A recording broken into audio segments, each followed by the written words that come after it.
Par Larry Hodgson 5 février 2017. Fabriquer un labyrinthe à patates, pommes de terre en train de germer. Il vous en faut une pour l'expérience. Voici un petit projet à faire avec des enfants par une journée maussade à la fin de l'hiver ou au printemps. Un labyrinthe à pommes de terre. Matériaux: boîte en carton genre boîte à chaussures, du carton, des ciseaux, du ruban adhésif, une vieille pomme de terre en train de germer. Voici comment faire changer une boîte à souliers en labyrinthe. À une extrémité de la boîte, faites dans la paroi un petit trou d'environ 2 cm de diamètre. À l'intérieur de la boîte, installez des rectangles de carton avec du ruban collant pour servir d'obstacle. Comme dans un labyrinthe, les rectangles doivent être aussi hauts que la boîte et mesurer 2/3 à 3/4 de sa largeur. Le dessin ci-dessus peut servir d'exemple, mais il est possible de faire des labyrinthes plus complexes. Placez une pomme de terre en train de germer, avec de petites pousses blanches ou roses, à l'extrémité de la boîte la plus éloignée du trou. Il faut fermer la boîte pour ne pas que de la lumière pénètre par-dessus. Refermez la boîte.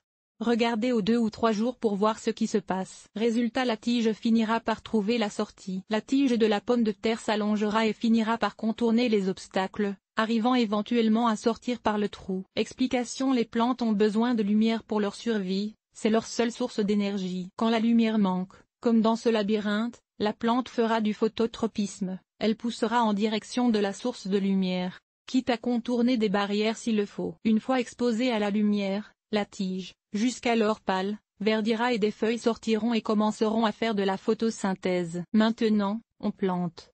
Si la pomme de terre est encore le moindrement en vie au début de l'été, aidez les enfants à la planter au jardin, ou même seulement dans un pot. Dans cette deuxième expérience, ils apprendront comment faire plusieurs pommes de terre à partir d'une seule. De la magie, peut-être? Qui aurait pensé qu'une simple pomme de terre pouvait être aussi instructive? Merci à Marlène Bordelot pour la suggestion.